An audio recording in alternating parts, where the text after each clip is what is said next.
밥을 먹으라고 부르시는 어머니, 그리고 거기에 대해서 섭섭해하는 아이들, 뭐 이외에도 다양한 사운드를 실감나게 들을 수 있습니다. 뿐만 아니라 위치 기반형 인터랙티브 스토리를 통해서도 다시 한번 플레이 플롯을 즐기게 됩니다. 다양한 등장인물의 대사, 내레이션의 설명, 몰입감을 높일 수 있는 BGM과 ASMR, 잘 짜인 스토리 라인뿐만 아니라 사용자가 실제로 등장인물의 동선에 따라서 같이 이동하고 다양한 선택지를 맞이할 수 있습니다. 이런 능동적 참여를 통해서 사용자는 상상효과를 높일 수 있고 즐거움을 한층 더 높일 수 있습니다. 그 밖에도 이제 플레이 플롯은 업적, 커뮤니티 기능을 통해서 추억을 상대방과 공유할 수 있는 플랫폼을 제공합니다. 이로 인해서 사용자는 소속감을 느끼고 거기에 대해서 추억을 상대방과 공유하고 있다는 그런 즐거움을 느낄 수 있습니다.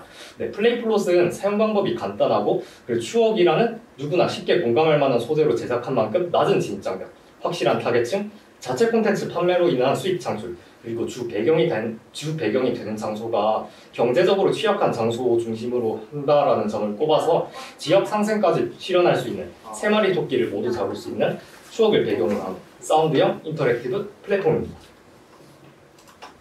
네, 콘텐츠 이용 장소입니다. 플레이 플롯은 오래된 골목길, 달동네, 추억을 배경으로 한 문화마을 등에서 앞서 말했듯 이용 가능합니다. 전국 각 지역마다 이제 문화가 조금씩 다른데 이제 뭐 예를 들어서 편가르기 같은 경우는 이제 대댄지, 뒤집어라, 엎어라, 댄지, 후레지 뭐 이외에도 되게 다양한 것으로 알고 있습니다. 하지만 그 전부가 다 제각각이기 때문에 의미가 있다고 저는 생각을 하고 있습니다. 그 지역이 가지고 있었던 그러한 문화를 하나의 관광자원으로 보고 이를 통해서 지역 활성화에도 이끌어낼 수 있다고 판단하였습니다. 다음 자유보드입니다. 플레이 플롯의 주 콘텐츠로 자유보드는 이제 거리를 걷다 보면 1980년대에 들리던 사운드를 실감나게 들을 수 있습니다. 서버 내에서 이벤트를 발생시키고 그럼 사용자는 이벤트를 찾아가거나 자연스럽게 지나가면서 그 분위기를 느낄 수 있도록 합니다. 예시를 한번 들어보겠습니다. 부산 사호구 감천무다마을입니다. 예를 들어서 이제 사용자 입장에서 50m 떨어진 곳에 고무줄 놀이 이벤트가 발생했네? 그럼 여기를 한번 가봐야겠다 해서 그쪽으로 가는 동안에도 이제 다른 아이들이 뛰어노는 듯한 사운드를 들을 수 있고 그리고 때가 맞다면 학교 종소리도 들으면서 고무줄 놀이 하는 장소로 갈 수 있습니다. 이렇게 도착하게 되면 고무줄 놀이 하는 사운드를 듣게 되는데 이때 접근 시 업적이 달성이 되면 해당 업종에 대한 설명 및 댓글 기능을 통해서 시각적인 지루함도 최대한 줄일 수 있도록 합니다. 또한 사용자가 한번 들어본 이벤트의 경우에는 중복된 대사로 인한 지루함을 덜기 위해서 다양한 버전의 대사 스크립트와 성우의 대사를 넣어 몰입감을 최대한 유지할 수 있도록 합니다. 다음은 스토리 모드입니다. 스토리 모드는 내레이션의 해설, 등장인물의 대사, 각종 BGM과 ASMR 등을 이용합니다. 내레이션이 등장인물의 심리를 묘사하거나 스토리에 대해 이해하기 쉽게 설명해주고 사용자가 해야 할 방향을 넌지시 제시합니다. 등장인물 같은 경우는 스토리에 따라서 대사가 이루어지며 동선에 따라서 거리를 이동합니다. 따라서 사용자는 등장인물의 동선에 따라서 같이 걸어가야 되며 스토리 내내에서도 이제 다양한 선택지를 입체적으로 몰입할 수 있게 됩니다. 예시를 한번 들어보겠습니다. 스토리 진입하면 예시입니다. 사용자의 위치를 중심으로 이용할 수 있는 스토리의 목록이 표시됩니다. 해당 스토리를 클릭하면 이제 시작할 수 있는 장소, 프롤로그, 서상, 소요시간, 이동거리 등을 확인할 수 있습니다. 그리고 시작하기를 누르면 과거를 역행하는 듯한 사운드와 함께 스토리가 시작됩니다. 해당 장면은 이제 철수와 영희가 이제 그네에서 대화를 나누고 있는 장면입니다. 따라서 이제 등장인물의 대사, 그네 타는 듯한 ASMR, 그리고 잔잔한 BGM을 깔아주어서 조화롭게 연출할 수 있도록 합니다. 또한 각 선택지를 이제 사용자에게 부여함으로써 이제 철수의 입장에서 바라본 스토리, 영희의 입장에서 바라본 스토리를 각자 이렇게 선택할 수 있게 하여 입체적으로 더 즐길 수 있도록 합니다. 다음은 업적 시스템입니다. 업적 시스템은 이제 자유 모드와 스토리 모드를 통해서 획득할 수 있습니다. 업적을 해금하면 이제 해당 업적에 대한 내용 그리고 설명에 대해서 들을 수 있고 댓글 기능 활성화를 통해서 상대방과 추억을 공유할 수 있는 플랫폼이 활성화가 됩니다. 네, 또한 업적 달성을 하거나 자유 모드 플레이를 하다 보면 플레이 플롯의 화폐, 즉 코인을 획득하게 됩니다. 이 코인으로 뽑기를 할 수 있는데 이를 통해서 아폴로, 버스 요금 해수권, 롤러스케이트 등의 업적을 다양한 랜덤 업적을 획득할 수 있습니다. 그로 인해서 다시 댓글 기능의 활성화를 통해 추억 공유를 할 수 있고 또한 수집 욕을 자극하여 플레이 타임을 늘릴 수 있고 플레이 플롯을 즐길수록 추억 공유를 더 많이 할 수 있도록 하여 흥미를 최대한 높일 수 있도록 합니다. 네, 다음은 플레이 플롯에서 사용되는 기술입니다. GPS와 입체 음향 기술을 사용했습니다. 이 기능을 활용해서 방역차가 지나가는 이벤트의 경우 뒤에서 들리는 듯한 사운드가 곧장 앞에서 들리는 듯한 사운드로 바뀌는 것을 바뀔 수 있습니다. 이 외에도 아이들이 노는 연출, 스토리 모드 등에서 다수 이용할 예정입니다. 다음 주 경쟁사입니다. 저희는 이제 스플과 베러슬립을 주 경쟁사로 규정하였습니다. 스플 같은 경우는 이제 채팅 중심의 인터랙티브 콘텐츠, 다양한 선택지와 다양한 결말을 보유하고 있고, 베러슬립은 수면을 도와주는 사운드 콘텐츠, 다양한 ASMR과 BGM을 갖고 있고 사운드성 스토리를 가지고 있습니다. 하지만 플레이플롯 같은 경우는 이제 실제로 이동하면서 스토리를 즐기거나 다양한 사운드를 들을 수 있습니다. 또 아직까지 추억 공유 플랫폼이 국내에 존재하지 않기 때문에 낮은 비용으로 시장을 빠르게 선점할 수 있고, 또 B2G 전략을 통해서 지자체 협력 체계 구축으로 후발 기업의 진입을 최대한 억제할 수 있습니다. 다음 창업실의 편향입니다. 저희의 당장 목표는 플레이플롯을 세간 널리 알리고 저희 이제 잠재력과 발전 가능성을 알아본 인재를 영입하여 같이 협업을 할 수 있도록 하는 것입니다. 그 외에도 데모데이가 끝나면 끝나는 대로 즉시 학교 내 창업 동아리에 가입할 예정이고, 각 분야에 정통하신 교수님들께 직접 찾아가 자문을 구할 예정입니다. 네, 주 타겟층은 1980년대 젊은 세대였던 이제 X세대, Y세대라고 정하였으며, 이제 간단한 사용 방법으로 인해 충분히 타겟층으로도 적합하다고 생각을 했습니다. 또한 위치 기반형 인터랙티브 스토리라는 컨텐츠를 통해서도 이제 MZ세대, 즉 젊은 세대에게도 충분히 이용 가능하다고 생각을 하고 있습니다. 다음 수학 분석입니다. 네, 플레이플롯의 장점은 위치를 기반으로 다양한 상호작용을 하여 높은 몰입감의 컨텐츠를 제공합니다. 사생활의 침해 등의 문제가 당연히 있겠지만 플레이플롯에서 사용 가능한 동선을 제시하여 사생활 침해를 최대한 줄일 수 있도록 합니다.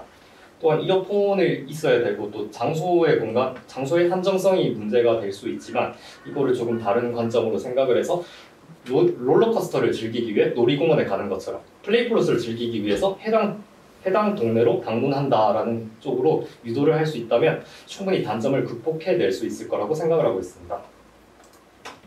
네, 또한 주 수익 구조는 유료 컨텐츠 판매로 인한 수익 창출입니다. 일부 컨텐츠와 일부 스토리 모드의 일부 챕터는 무료로 제공하고, 자유보호에서 일부 이벤트는 무료로 제공하고, 나머지는 이제 일일 자유이용권 혹은 연구소장권을 통해서 수익을 창출해냅니다. 또한 시장 확장성 측면에 있어서 이제 역사, 드라마, 영화 등을 배경으로 해서 컨텐츠 확장이 충분히 가능하다고 생각을 하고 있고, 일본 같은 해외에서도 충분히 진출 가능성이 존재한다고 생각을 하고 있습니다. 다음, 시장 경쟁력 확보 방안입니다. 저희는 지자체, 지역관광공사, 소상공인과 협력 체계를 구축할 예정이고, 그리고 소상공인의 경우 제휴식당을 이용하면 일정 식당 계산대에 비치는 QR코드를 찍으면 일정 시간 동안 플레이플롯의 자유보드를 모두 이용할 수 있도록 하여 지역 상생에도 기여를 할 수 있도록 합니다. 네, 마지막으로 초기 시장을 진입할 때는 먼저 부산 지역을 중심으로 서비스를 제공할 예정입니다. 감천문화마을 이외에도 18곳의 골목길 및 달동네에서 진행을 할 예정입니다. 또한 감천문화마을에서는 기본적으로 관광객들이 많기 때문에 이 플레이플롯의 홍보의 장으로도 활용할 계획입니다. 그 밖에 유튜버나 블로그 체험단을 통해서 마케팅을 진행하여 플레이플롯을 성공적으로 런칭할 계획입니다. 네, 감사합니다. 네, 고생하셨습니다. 교연 한 10분 정도 하셨네요. 네.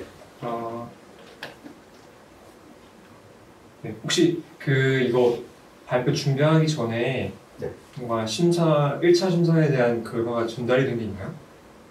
뭔가 피드백이 전달된 게 있나요? 네, 그때 메일을 받았어요. 그래서 그 내용이 약간 좀 반영된 거라고 보면 네. 되는 거죠? 네. 제가 처음에 받은 그 자료에서 좀 뭔가 변동이 좀 있는 것 같아서 네. 그 부분도 준비하신 것 같아서 여쭤봤습니다.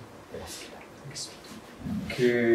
지금 살고 계신 지역이 혹시 어디세요? 저희는 이제 부산에서 부산.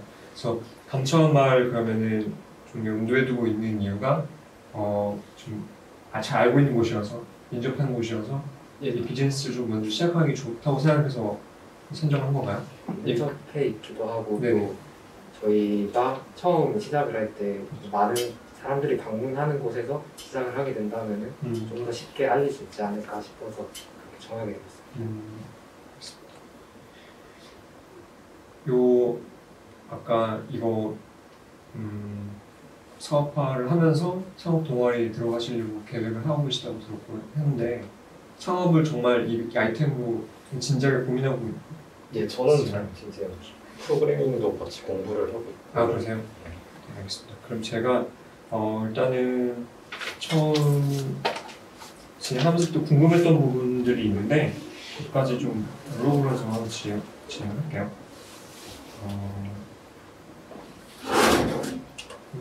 원래 이렇게 서서 이렇게 하는지 모르겠네요.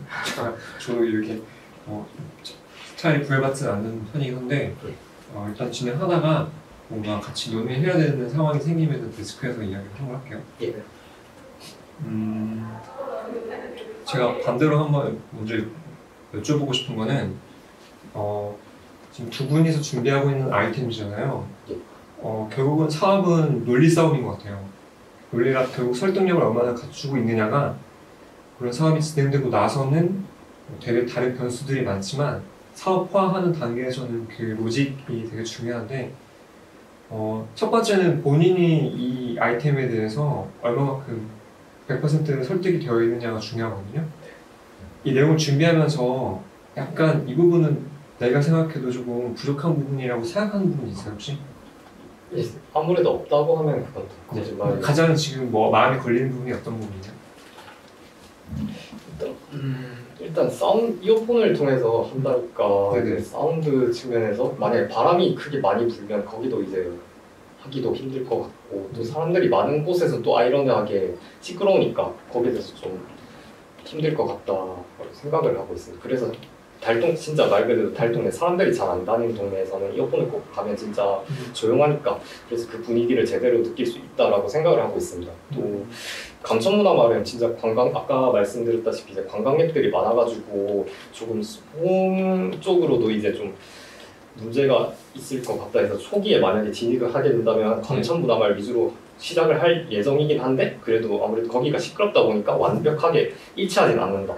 거기에 대해서 좀 고민을 하고 있습니다. 이어폰 사용하고 뭐 그런 실제 공간에 가서 컨텐츠를 즐길 수 있다는 부분 말고 또 뭔가 마음에 좀 고려하고 있는 요소가 있을까요? 사실 관광지나 뭐 약간 원도심이라든지 이런 데 방문해서 소리를 들으면서 또 화면을 통해서 그 해당 놀이나 뭐 문화에 대해 설명을 볼 수 있긴 하지만 네. 그 이상의 아이템을 저희가 현재 상태로서는 제공하지 못하고 있다는 점에서 제가 소비자였다면은 조금 더 내 관심을 끌어줄 만한 무언가가 있었으면 좋겠다라고 일단 생각 드는데 고민 중에 있습니다. 네. 그래서 제가 처음에 자료를 보고 나서 저도 궁금한 부분으로 남겨놨던 부분은 결국은 이 만들어진 컨텐츠를 즐기게 하는 거잖아요. 예. 그 컨텐츠가 얼마나 재밌느냐가 되게 중요한데 이 두 분이 전공도 일단은 경영학으로 제가 확인을 했고 그런 컨텐츠를 자체로 어느 정도 퀄리티 있게 만들어내는지가 초반이 중요할 것 같아요. 물론 아이디어 상에서 참여하는 사람들의 아이디어도 이제 공모받아서 진행한다고는 했지만 기본적으로 괜찮은 컨텐츠가 세팅이 되어 있어야지 그걸 통해서 유인이 될 텐데 이 컨텐츠에 대한 제작의 어떤 퀄리티랑 노하우는 이건 어떻게 담보할 거죠라고 만약에 누군가 물어보면 어떻게 대답할 수 있을까요? 그러니까 사실 네. 저희 둘 외에 네. 추가로 그 콘텐츠나 프로그램이나 관련된 사람들을 좀 더 끌어오고 싶고 이렇게 끝나면 그렇게 할 계획인데 현 상태에서는 네. 아쉽게도 저희 둘밖에 없는 게 좀 단점으로 다가온 것 같습니다. 네, 그러면 사실 뭐 이게 발표를 해야 되는 어떤 지금 진행 단계에 있는 과정이니까 그 내용이 아주 디테일하게는 담기기 어렵다고 하더라도 어떤 식으로 컨텐츠를 준비할 건지에 대한 구상 정도가 보여지는 게 이 팀은 그래도 컨텐츠 자체까지 지금 고민하고 있구나라는 거를 설득력을 줄 수 있다라고 생각을 하거든요. 네, 그 부분은 좀 중요할 것 같고 제가 이 처음에 사업 계획서를 봤을 때 두 분이 약간 MBTI로 치면 I라고 생각이 들더라고요. 예, 맞습니다. 실제로 어떠세요? 네, 맞습니다. 예, 그래서 저는 이제 이 부분이 궁금한 거예요. 제가 I라고 느꼈던 부분은 아이템의 어떤 성향과 이 풀어내는 방식도 좀 설명하는 방식들도 좀 그런 경향인데 두 분은 이렇게 뭔가 외부에 나가서 컨텐츠를 향유하는 활동을 하세요? 뭔가 즐기고 있는 게 있나요? 저는 딱히 있어요? 콘텐츠 쪽으로는 네. 사진을 찍으러 다닌다거나 사진 찍어 다니시나요? 제가 궁금한 거 보면 이거를 처음 봤을 때 저는 게임이 되게 떠오르더라고요. 요소의 어떤 게이미피케이션 차용하신 것도 많고 해서 포켓몬고를 떠올렸는데 중요한 포켓몬고를 생각하시는 분이 있나요? 예, 포켓몬고로 맨 처음에 좀 생각을 하고 이제 네. 추억이랑 뭔가 연관이 될 것 같다 네. 그런 생각도 같이 하게 됐습니다. 뭔가 그러셨을 것 같아요. 예. 포켓몬고는 근데 명확하게 사실 게임인 부분도 있고 그게 컨텐츠 몰입에 대한 어떤 소요된 시간이 굉장히 탄력적으로 사용할 수 있잖아요. 이를테면 잠깐 필드에 보이는 몬스터를 잡고 그냥 화면을 끌 수도 있는데 지금 플레이플롯의 아이디어는 제가 느낄 때 그래도 러닝 타임이 15분 정도는 돼야 되는 그 심지어 길 걸어가면서 해야 되는 부분들이 아마 실제 사업화하는 단계에서 아마 안전 이슈도 분명히 그런 고려 포인트로 말씀하시는 AR 기능을 통해서 볼 수 있고 네. 그렇게 생각을 해보긴 해봤는데 이게 과연 될까? 저도 사실 테크놀로지 쪽에 있는 제 뭔가 주 분야는 아니어서 예. 뭐가 이게 유효하다 뭐 어떻다 판단하기 좀 어려워요. 근데 저도 그냥 뭐 포켓몬고를 제가 꺼내는 것처럼 저도 그런 거 콘텐츠도 즐기고 좋아하는 사람인데 포켓몬고 할 때 AR 모드로 해본 적 있어요? 잘 안 쓰고 있어요. 네. 그냥 내부. 맞아요. 그게 뭔가 실제로는 약간 목적이나 목표 지향성에 대한 그 컨텐츠 소비가 된다고 하면은 AR이 좀 반대로 허들이 되는 경우가 많더라고요. 오히려 AR로 봤을 때 그 컨텐츠 자체를 뭐 향유하는 그 만족도가 그냥 올라가는 컨텐츠. 그게 최고 정점을 노리는 AR 전용 콘텐츠라고 하면 말이 되는데 그냥 부가적인 요소로 봤을 때는 개발하고 투입되는 비용 대비 리턴이 사실 좀 적지 않을까 이런 생각이 좀 저는. 또 한 가지 맞아. 네. 저희가 이제 기획서를 작성할 때 소상공인들한테서 이제 제휴 식당을 이용할 때 QR 코드를 찍어가지고 이거 플레이플롯의 일부 컨텐츠 40분 동안 자유 모드를 무제한으로 자유 모드를 이제 이용할 수 있다 그렇게 했는데 이게 네. 아무래도 비용적 측면에서 바라봤을 때는 조금 아무래도 소상공인한테는 무료로 제공해 주는데 거기에 대한 부가적인 비용이 분명히 발생하기 마련일 거라고 생각을 하고 있습니다. 또 양질의 데이터를 축적하기 위한다라고 해서 무료로 제공한다고는 했는데 네. 이 데이터를 자꾸 쌓아가도 플레이플롯의 입장에서 그렇게 메리트가 있는지에 대해서 궁금합니다.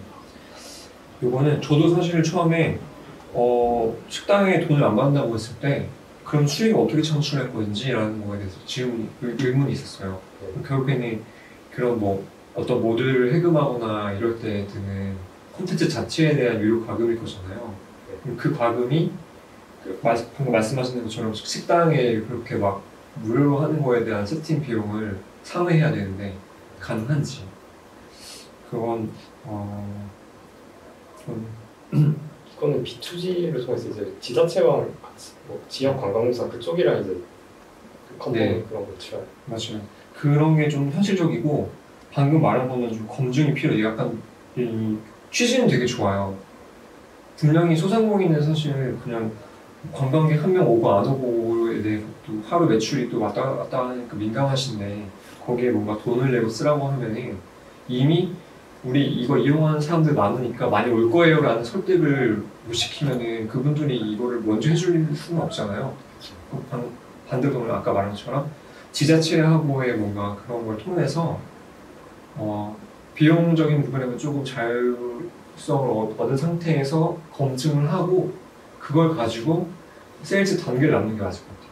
그래서 이 처음 접근을 그대로 가져가고 싶으면 일정 스텝까지는 무료로 이렇게 해서 데이터를 확보하고 나서 근데 결과적으로는 맛집들도 있을 테고 되게 좀 규모가 있는 그 가게들도 있을 거잖아요. 그런 가게들도 플레이 플러스 이용하는 유저가 많아지면은 들어오고 싶어 할 테고 그러면은 선택적인 가공 모델로 적용 가능할 것 같아요.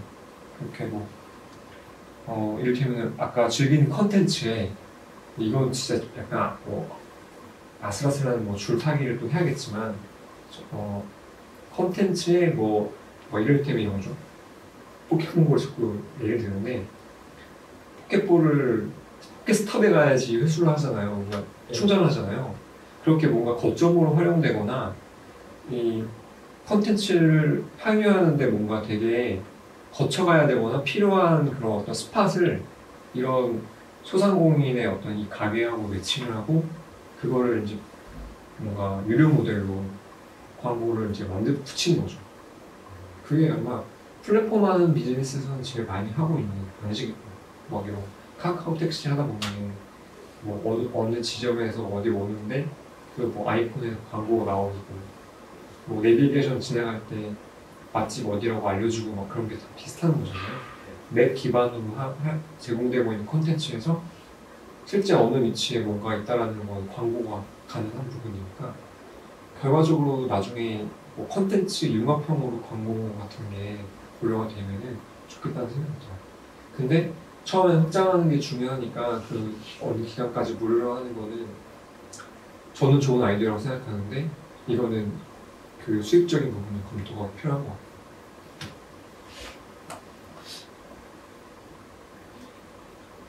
그리고 또 추가로 네.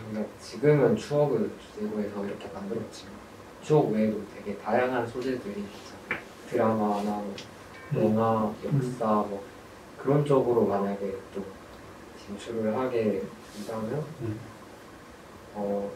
그쪽 저희가 이런 추억이란 정체성을 가진 하나의 어떤 콘텐츠였는데 이렇게 하면 오히려 부정 효과가 날 수 있지 않을까라는 생각이 들기도 하는데 혹시 어떻게 생각하시는지? 굉장히 뭐 맞죠. 그런 거 드라마 같은 거 하나 영화 같은 거 하나 성공하면은 엄청 몰리잖아요. 네. 그 노영우 한번 뜨니까 이 김밥집 아닌데 사람도 엄청 간다고 하고 그런 식으로 효과가 있는 건 맞는 것 같아요. 근데 이게 어떤 경우에 따라서는 아마 저작권 같은 것들이랑 뭐 그런 거를 해결해야 되는 상황이 올 거예요. 근데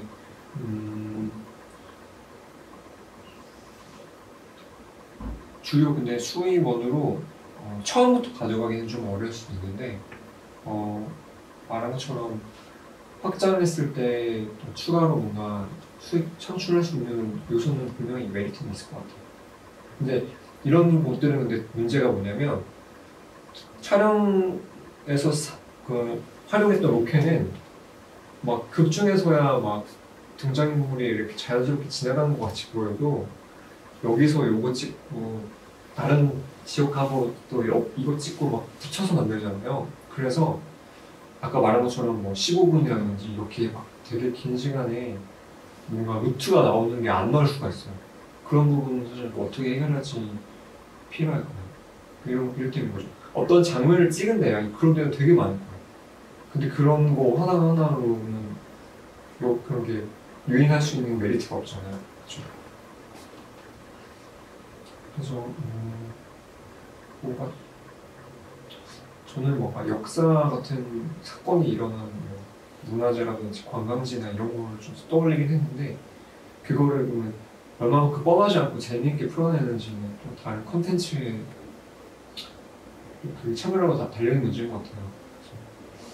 아까 내가 계속 얘기했지만 컨텐츠에 대한 퀄리티는 어떻게 확보할 건지 정말 뭐 시나리오 작가를 뭐 같이 팀원으로 하겠다 뭐 그런 뭔가의 현실적인 그게 필요한 거죠. 설득이 이걸 정말 보여줄 거예요. 지금 그러면 그런 소리가 있는 건 아니죠? 예. 네. 그래서 아마 궁금할 거예요. 이런 거 발표를 해서 보면은 어떤 느낌인지는 알겠는데 뭐 어떤 스토리냐, 뭐 어떻게 되는 거냐, 작동이 어떻게 되는 거냐. 그래가지고 이게 아이디어에서 다음 단계가 파일럿을 만드는 단계가 될 테고 그때 얘기했던 뭐 사운드 관련해 뭐 내레이션 소음 이 부분 다 아마 그 단계에서 시험을 다 해야 되는 상황이 될 것 같아요. 그리고 일단은 제가 오늘 뭐 시간이 제약이 있다 보니까 이 정도로 커뮤니케이션 했는데 중간에 뭐 본선 발표 전에 뭔가 더 보강하고 싶어서 그런 게 필요하면은 저한테 연락주세요. 또 제가 도와줄 수 있는 부분에 대해서는 좀 의견 드리고 그렇게 할게요. 감사합니다. 궁금한 거 없으면 지금 하나 정도 더 할 수 있을 것 같은데. 저희가 사실 화폐 시스템 이 화폐 게임을 통해 얻는 화폐로 네. 아폴로나 코스모스 요즘 해석한 뭐 이런 옛날 물건들을 뭐 사용자가 뽑기를 통해서 얻을 수 있다고는 해놨는데 네. 이게 사용자가 정말 이거를 갖고 싶을까? 약간 의문이 그거 제가 아까 처음 얘기했죠. 이 사업 자체의 아이템에 대해서 설득을 가장 먼저 해야 되는 거는 자기 스스로라는 거. 일단 내가 그걸 쓸 건지 한번 생각해보고 그 다음이 좀 어려우면 이 사업을 처음 듣는 친구한테 이야기했을 때 너 같으면 사업 먹을 거야? 이렇게 물어보면 사실 현실적인 데이터를 얻긴 쉬워요. 저는 근데 이 문제가 해소가 되려면 실물이 이동을 해야 되잖아요. 그러면은 이제 제품의 뭐 제조든 그게 뭐 창고 보관이든 유통이든 이런 문제가 되게 복잡하게 얽혀 있어요. 다 비용일 거고, 그러니까 이거죠. 리오도 어떻게 전달할 거냐? 사람들 어디 와서 찾으러 갈 거냐? 택배로 보내실 거냐? 그럼 저 아이디어를 사용하려면 그 부분까지 가야 되는 거예요. 뭔가 아이디어를 추가로 붙일 때 그거를 실현하려면 어떻게 해야 되는지까지가 내용이 담겨야 돼요. 그래서 오히려 되게 많은 아이디어를 보여주는 것보다 적정한 수의 아이디어를 어떻게까지 하겠다는 건지를 뎁스를 더 높게 보여주는 게 더 완성도 있는 사업 전략이라고 봅니다.